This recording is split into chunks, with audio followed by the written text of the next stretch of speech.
사업주당 제27차 학대감리회의를 시작하겠습니다. 27차 학대감리회의를 시작합니다. 2일찬 당대표의 발언이겠습니다. 오늘은 포항지진 참사 2년째 되는 날입니다. 이명박 정부의 잘못된 사업으로 많은 시민들이 피해를 입고 일부 이재민들은 아직도 천막 생활을 하고 있어서 매우 안타깝게 생각을 합니다. 다행히 여야 간의 이견이 많이 해소되어 다음 주일에는 포항특별법이 처리될 수 있을 것으로 보입니다. 포항시가 조기에 피해를 완전히 복구할 수 있도록 최선을 다해야 하겠습니다. 양희문 한국당 원내대표가 7개월 만에 패스트트랙 관련 검찰 조사를 받았는데 국기법 위반에 대해서 일말의 반성도 없습니다. 오히려 제가 이렇게 지켜보니까 좀 염치가 없다 할 정도로 뭐라고 그럴까요? 좀 뻔뻔스럽습니다. 자유당 소속 의원에 대해서 대리조사를 자기가 하겠다고 주장하고 있는데 우리 헌법체계상 그런 건 없습니다. 범법자가 다른 범법자의 대리조사를 받는 경우는 있을 수가 없습니다. 7개월간이나 소환에 불응하며 법을 무시하는 그런 행태를 야당 대표가 원내대표가 보여준다는 것이 참 개탄스럽습니다. 자신들이 만든 법에 따른 패스트트랙 절차를 폭력으로 막아선 것도 부족한데 이제 처리 기간이 얼마 남지 않은 선거법과 검찰개혁법에도 전혀 협상에 응하지 않고 있습니다. 원내대표든 당대표든 협상에 한 번도 응한 적이 없습니다. 그리고 한 달도 안 남았는데 이렇게 해서는 정치가 국민들로부터 신뢰를 받을 수가 없습니다. 아마 본회의에 부의된 법안을 처리할 때도 또 지난번처럼 물리적으로 막지 않을까 걱정이 됩니다. 이렇게 해서 정치 자체를 완전히 진흙탕벌로 만드는 이런 행위가 계속돼서는 안 된다고 생각을 합니다. 어제 OECD가 지난해 소형업들이 정부 신뢰도 조사 결과를 발표를 했습니다. 한국은 22위를 차지하며 역대 최고 순위를 기록을 했습니다. 2016년도에는 32위, 17년도에는 25위에서 꾸준히 상승해서 미국, 프랑스 이런 데보다 더 높은 순위를 기록을 했습니다. 2년 만에 박근혜 정부에 비해서 10단계나 상승을 했습니다. 10월 고용 동향이 발표되었는데 취업자가 전년 대비 42만 명 정도가 증가해서 고용 상승세가 지속되고 있고 고용률도 61.7%로 역대 최고치를 기록을 했습니다. 이러한 성과들은 그동안 추진해온 문재인 정부의 개혁이 성과를 내고 있다라고 지표라고 생각이 됩니다. 임기 반환점을 둔 지금 현재 더 분발해서 내년에는 국민들이 체감하는 성과를 내도록 노력을 해야 될 것 같습니다. 지금 한미 간의 방위 분담금 문제와 지소미아 문제로 여러 보도가 있고 있는데 지소미아 문제는 일본의 태도에 달려 있는 겁니다. 일본이 수출 규제를 하는 거에 대응해서 우리를 신뢰하지 못한다면 우리도 지소미아를 더 이상 지속할 수 없겠다는 입장을 했기 때문에 일본의 입장이 변화가 있어야 된다고 생각을 합니다. 방위비 분담 문제는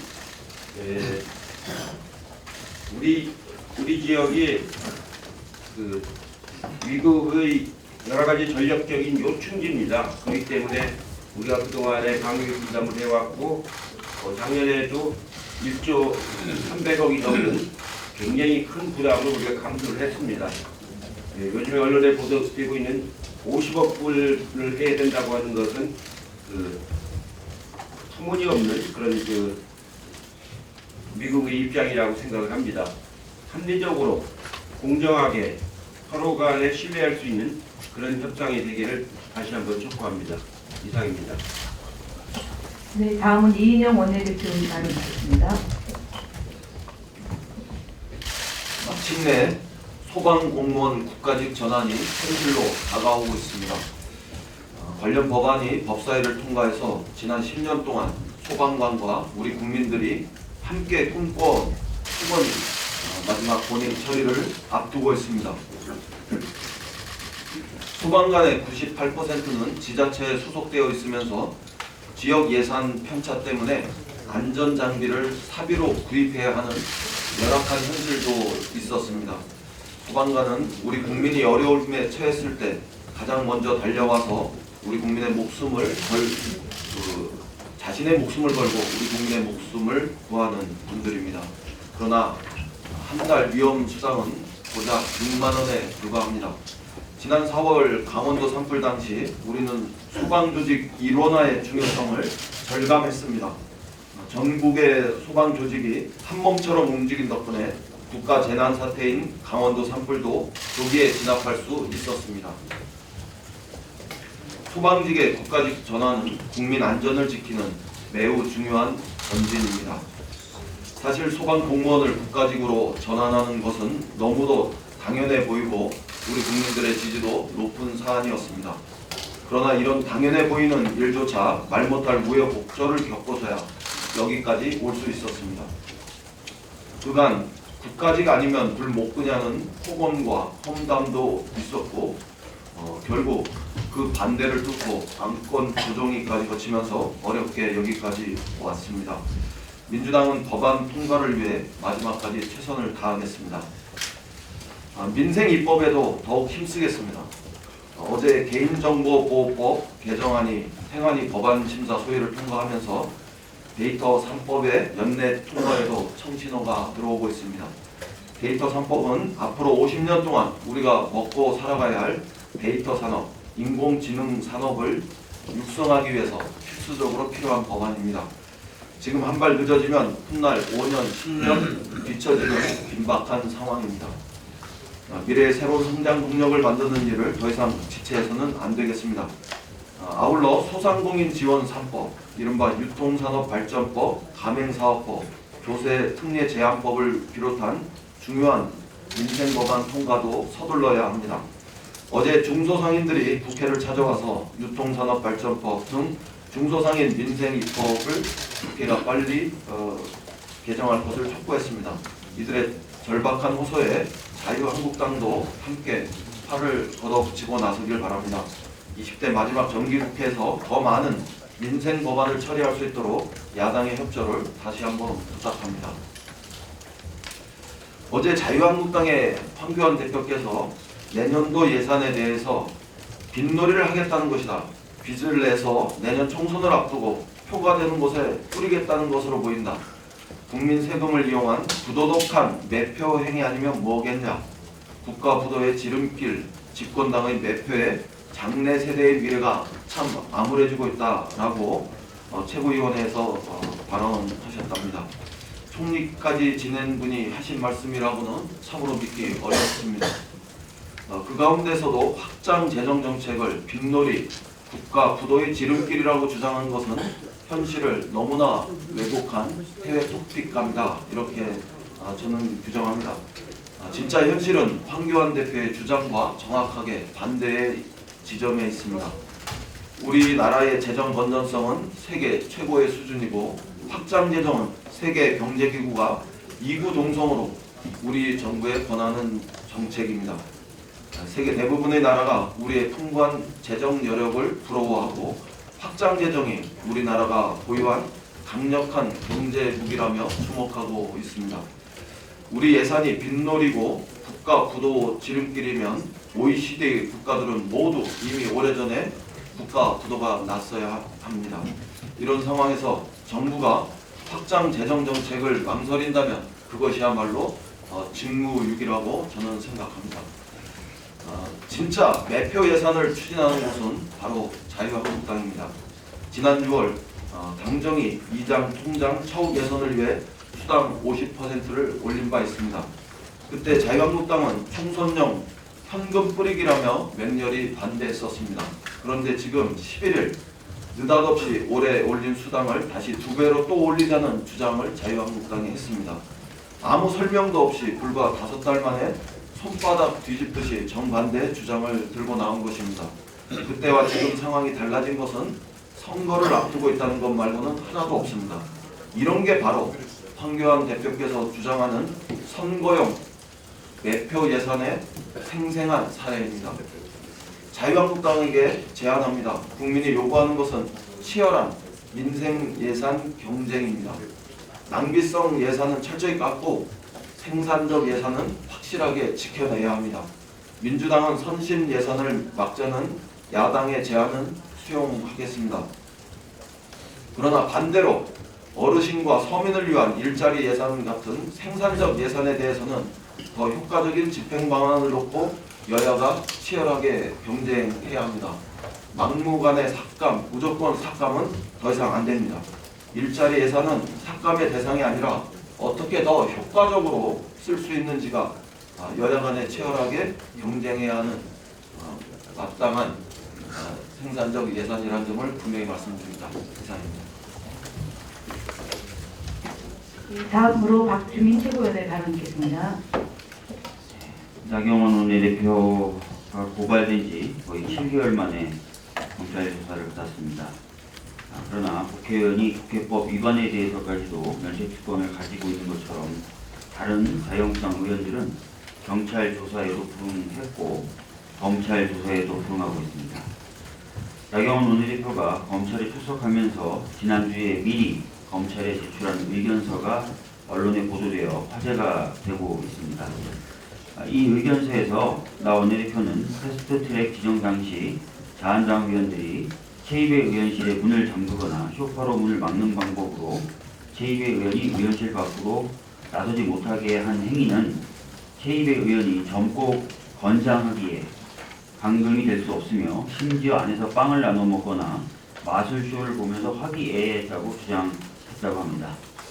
그러나 대법원 판례에 따르면 감금은 사람을 일정한 장소 밖으로 나가지 못하게 하는 것만으로 성립하며 문을 잠그는 것이 감금의 보통의 방법이고 감금의 수단이나 방법에는 제한이 없으며 나아가 감금된 공간 내에서 일정한 생활의 자유가 허용되어 있었다고 하더라도 감금죄의 성립에는 아무런 지장이 없다고 하고 있습니다.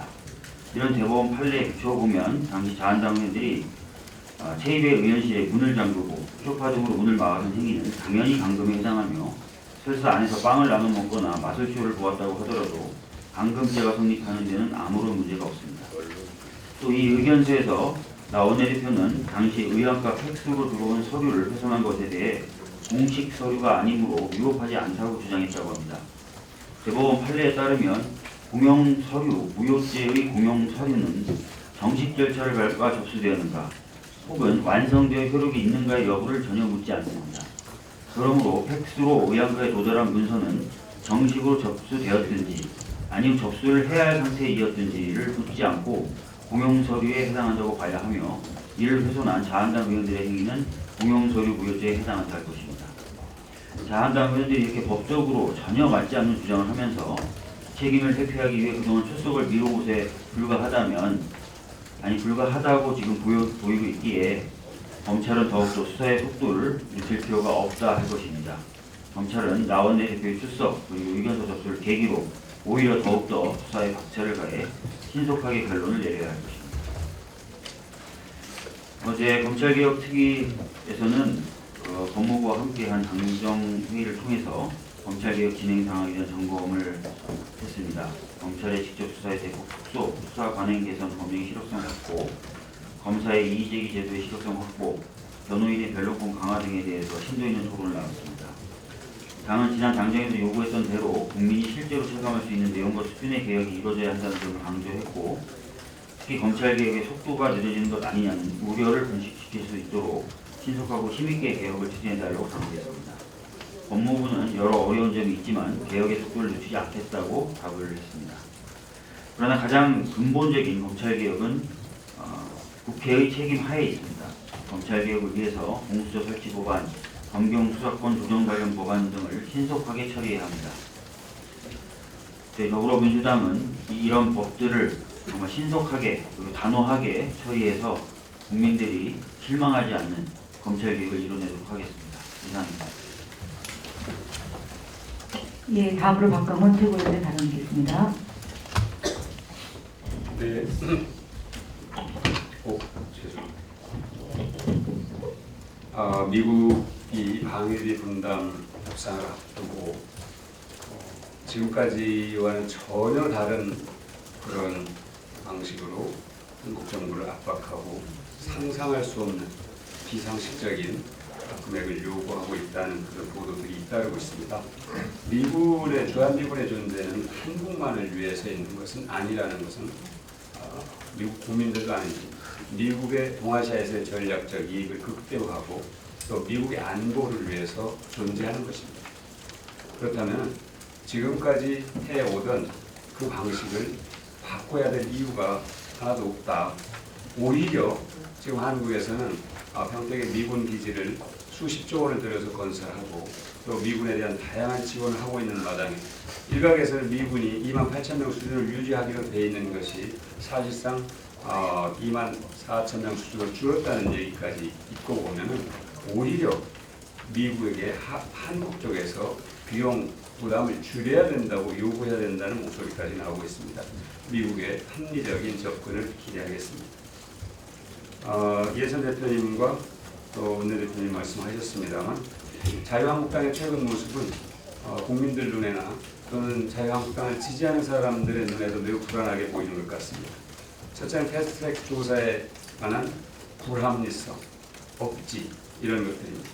자유한국당 황교안 대표나 나경원 원내대표가 하는 말 모두 책임지겠다는 말은 그것은 불가능한 얘기를 달래기용으로 말하는 정치적 수사라는 것을 조사 대상 국회의원들 또 국민들 모두가 다 아는 얘기입니다. 자유한국당 지도부가 마치 법 위에 앉아서 법을 마음대로 구부렸다 폈다 할 수 있는 것처럼 감당하기 어려운 말들을 하는데요. 아까 대표님께서 설명하신 것처럼 남의 죄를 대신해서 벌을 받는다? 이건 불가능한 얘기입니다. 그렇게 되면 그건 또 하나의 범법 행위가 되는 것입니다.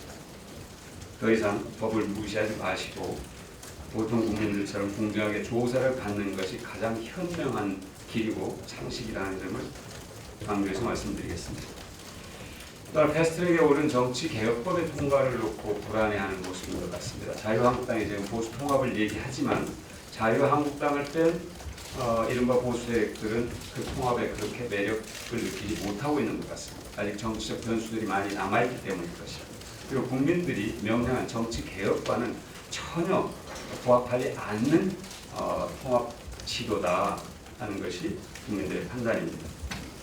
명분이 없는 보수 통합은 점점 설 자리가 좁아질 수밖에 없을 것입니다. 그리고 자유한국당의 통합 시도는 그런 면에서 정치 퇴행이 될 수밖에 없다는 것이 국민들의 생각이라는 점을 알아야 할 것입니다. 정부의 적극적인 재정 지출은 건전한 소비 활동입니다. 이를 두고 야당이 재정 위기론을 조장하면서 정치 공세를 피우기에 골몰하고 있습니다. 적어도 네 가지 정도의 정치적 의도가 있다고 생각합니다. 첫째는 IMF 트라우마를 자극해서 국민들에게 공포심을 확산시키는 것입니다. 이것은 이 정부의 경제정책에 타격을 주고 실패하게 만들자. 그러니까 국민들이 더욱더 살기 좋은 나라를 만들 것인가에 대한 관심을 없고 오로지 이 정부의 경제정책을 실패로 몰아넣겠다는 그런 의도가 분명하다는 겁니다. 채무에 대한 안이한 인식이 문제라면 지나친 공포심은 더 심각하게 우리 경제를 위축시키는 것입니다. 지금 대표님도 여러 가지 지표를 말씀하셨습니다만 우리나라 국가 신용 등급은 스탠다드 앤 푸어스나 무디스에 보면 AA로 역대 최고 수준을 유지하고 있습니다. 그리고 OECD가 발표한 정부 신뢰도도 22위로 일본, 미국, 프랑스보다 앞서고 있습니다. 대외 건전성, 재정 건전성, 또 통화 안정성 모두 긍정적으로 평가되고 있습니다. 국가 부도 위험을 나타내는 CDS 프리미엄, 우리 정부가 해외에서 발행하는 외화표시 채권의 부도 보험료인데요. 이것이 글로벌 금융 위기 이후 가장 낮은 수준입니다. 부도 위험이 없다는 것이죠. 그리고 외환 보유액은 4,063억 달러로 역시 역대 최고입니다. 국가 채무 비율도 가장 낮은 수준입니다. 집권 때 IMF 사태로 국민들과 기업에 큰 고통을 안겼던 그런 정당이 그때의 트라우마를 악용해서 또 정부를 공격하는 것은 참으로 무책임하고 몰염치 않은 행태입니다. 두 번째는 참여정부 시절에 소위 재미를 받던 국가부채 프레임으로 경제 위기론을 확산시키고자 하는 뜻이라고 봅니다. 하지만 이런 얼토당토 않는 주장에 국민들은 결국 회원되지 않을 것입니다.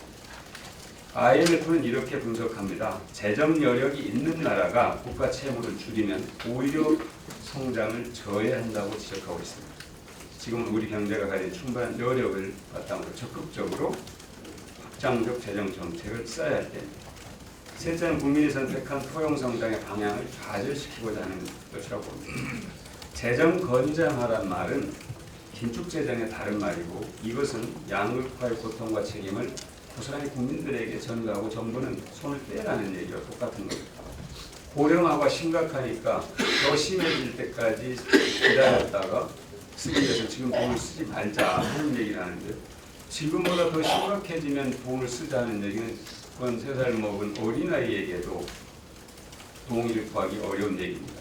더 심각해지기 전에 방기를 해야 되는 것이 당연한 얘기인 겁니다. OECD는 적극적인 재정 지출이 국가 채무를 단기적으로는 다소 증가시킬 수 있겠지만 장기적으로는 경제 성장에 도움이 돼서 더 낮아지게 한다고 밝히고 있습니다. 재정 위기론 마지막인데요. 재정 위기론을 경제 실패론으로 둔갑시켜서 문재인 정부를 공격하고 또 국민이 명령한 공정 경제, 소득 주도 성장, 혁신 성장을 가로막으려 하는 그런 시도는 결코 성공할 수가 없을 것입니다. 짧게 한마디 더 하겠습니다. 루킹 특검이 항소심 공판에서 김경수 지사에게 구형량을 늘려서 6년을 구형했습니다. 해결한 것은 총선을 앞두고 있어서 경종을 울려야 한다는 그런 대목인데요. 특검은 혐의의 유무, 혐의의 경중을 말하면 되는 것이지 신문사 논설위원회 사설이나 정당 대변인의 논평과 같은 말을 하는 것이 과연 특검이 할 자세인지 그런 말을 거리낌없이 특검이 한다는 것이 이게 온당한 것인지 특검이 정치 일정을 고려해서 구형을 한다는 것이 대한민국 어디 법전에 나와 있는지 스스로 정치의 틀 속에 있음을 고백한 것은 아닌지 묻고 싶습니다. 이상입니다. 네, 다음으로 서른 최고위원회 발언 드리겠습니다. 오늘 한미 국방장관 회담이 개최됩니다. 회담을 앞두고 어제 미 국방장관이 비핵화 대화 정진을 위해서 한미연합 군사훈련을 조정할 수 있다고 밝혔습니다. 미국의 이 같은 입장을 환영합니다. 한 걸음 더 나아가 한미연합훈련 연기를 결정함으로써 교착 상태인 북미 협상과 남북 관계에서도 돌파구를 열 것을 제안합니다. 현재 북미 간 비핵화 협의는 교착 상태에 빠져 있으며 남북 교류 협력의 상징인 금강산 관광도 위기에 놓여 있습니다. 대단히 중요한 국면입니다. 북미 남북 대화의 모멘텀을 다시 살려내지 못하면 모처럼 찾아온 평화번영 정착의 기회를 놓치게 될 수도 있다고 봅니다.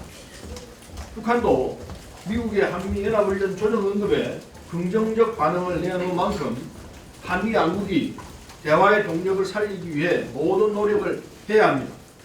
작년 평창올림픽을 앞두고 우리 정부의 제안으로 한미연합훈련을 연기해서 평화올림픽을 만들었고 그 힘으로 남북 관계를 복원시키고 남북 정상회담, 북미 정상회담까지 나아갔던 교훈을 되새겨야 할 때라고 봅니다. 정부의 한반도 평화 프로세스가 중요한 분기점에 서 있는 만큼 한미 양국이 비핵화 협상의 모멘텀이 유지되고 조속히 협상이 재개될 수 있도록 최선의 노력을 해야 합니다. 어제 유엔 총회 산하 제3위원회에서 채택한 북한 인권 결의안에 우리 정부가 공동제안국에 참여하지 않기로 결정한 것도 그러한 노력의 일환으로 봅니다.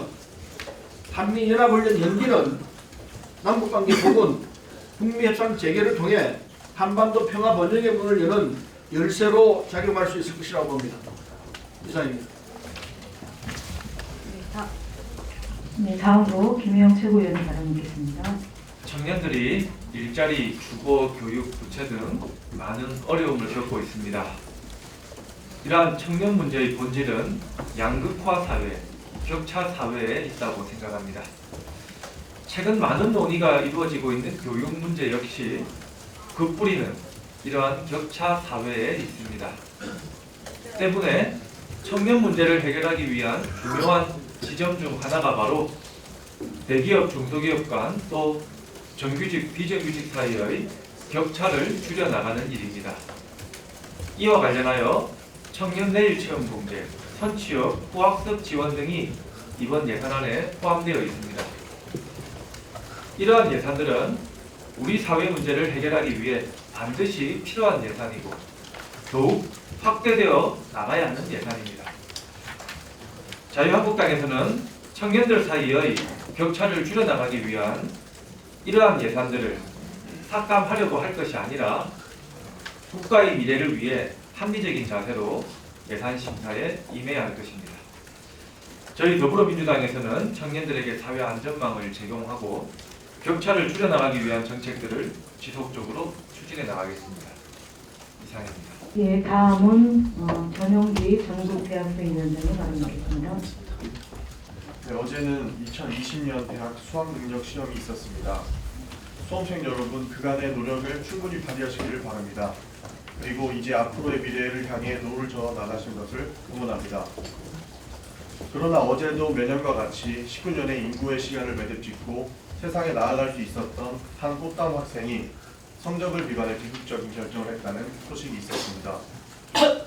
무엇이 이토록 비극적인 결정을 내리게 만드는 것인지를 다시 한번 돌아보게 만듭니다.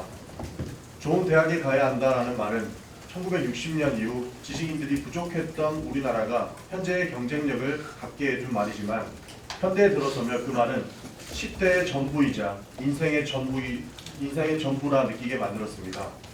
또한 이 상황은 점점 심각해지고 있습니다. 심지어 이번 대학 수능은 1993년 수능 시행 이후 최초로 50만 수험생이 붕괴된 약 49만 명의 수험생으로 기록됐습니다. 수험생의 감소는 단순히 인원 감소의 문제가 아닌 우리나라가 겪게 될 전반적인 사회 문제의 전조 증상입니다. 그렇기에 지금까지 정책개혁 방식이 아닌 미래 시대를 위해 현 세대를 이해하기 위한 노력과 여건 마련은 최우선 과제 중 하나가 되어야 할 것입니다. 젊은 학생, 청년들과 동반자가 아닌 가르쳐야 할 대상으로 바라보는 시선을 탈피하지 못한다면 우리나라가 최악으로 치닫고 있는 일본을 따라가고 있다는 말은 절대 벗어날 수 없을 것입니다. 학생과 청년은 그 나라의 미래이자 국력이기에 통제가 아닌 자생 능력을 배양할 수 있도록 사회적 변화가 필요할 것입니다. 이와 같은 맥락에서 90년대생이 온다라는 책이 이슈가 되고 있습니다. 90년대생은 온다가 아니라 이미 왔습니다. 실제 90년생은 한국 나이로 30입니다. 한 권의 서적으로 해석되는 세대가 아니라 변화에 자연스럽게 진화해온 세대입니다. 이제는 문제의 해결과 다양함의 공존화 실현을 위해 이들에게 베팅해야 할 때입니다. 이상입니다. 예, 다음으로 문상필 전국장애인위원장이 발언하겠습니다. 어제 장애 학생들도 수능을 치렀습니다. 어려운 조건 속에서도 꿈을 위해 열심히 공부했을 장애 학생들과 부모님들에게도 정말 감사하다는 말씀과 장하다는 말씀 드립니다. 장애가 있는 학생들도 차별 없이 배우고 하고 싶은 것은 마음껏 할 수 있는 세상을 만들기 위해 더불어민주당은 최선을 다하겠다는 약속을 드리면서 말씀드리겠습니다. 지난 11월 4일 전국장애인위원회 워크숍을 개최했습니다. 21대 총선을 위한 전국장애인위원회의 역할과 정책 전략을 논의했습니다. 또 적극적으로 장애인들 정치 참여를 위해 노력하자는 결의를 다지는 자리였습니다. 정책에 관련해서는 현재 추진하고 있는 21대 총선 장애인 정책 공약 개발을 마무리하고 12월 18일에 있을 장애인 정책 비전 선포식에 집중하기로 했습니다. 후보 관련해서는 장애인들의 정치 참여를 보장받기 위해 장애인들의 요구를 지역 장애인들 위원장의 동의를 받아서 당에 제출하기로 했습니다. 장애계는 지속적으로 장애인들 정치 참여를 위한 제도적 보장을 요구했습니다. 하지만 그간의 장애인 비례대표를 보면 당에 대한 기여도를 전혀 고려하지 않았고 또한 범장애계의 대표성을 인정받지도 못했습니다. 그저 사회적 약자에 대한 배려 차원, 그 이상 그 이하도 아니었습니다. 지난 20대 총선에서는 그마저도 배려받지 못했습니다. 장애인의 정치 참여는 인간으로서의 전원과 가치를 지키기 위한 절실함입니다. 장애인을 대변하여 완전한 사회 참여와 평등 실현을 하기 위한 노력입니다. 이에 전국장애인위원회는 장애인 복지 발전을 위해 장애 당사자의 정치 참여가 꼭 필요하다는 점을 상기하면서 다음과 같이 지도부에 요구하는 바입니다. 장애인 비례대표는 장애인 민주당 당원으로서 장애 발전에 기여하고 범장애인계와 소통할 수 있는 인물을 선출할 것을 요구합니다. 둘째, 최소 장애인 비례대표는 당선 안정권을 배정될 것을 요구하고 이 선출을 장애인 당원의 의견을 모아 상향식 공청과 이를 위한 당내 시스템을 구축할 것을 요구합니다. 장애인 복지학 총선 승리를 위해서 장애인이 열심히 노력할 것이고 문재인 정부의 성공을 위해서 이끌어낼 거라 확신합니다. 이상 발언 마치겠습니다.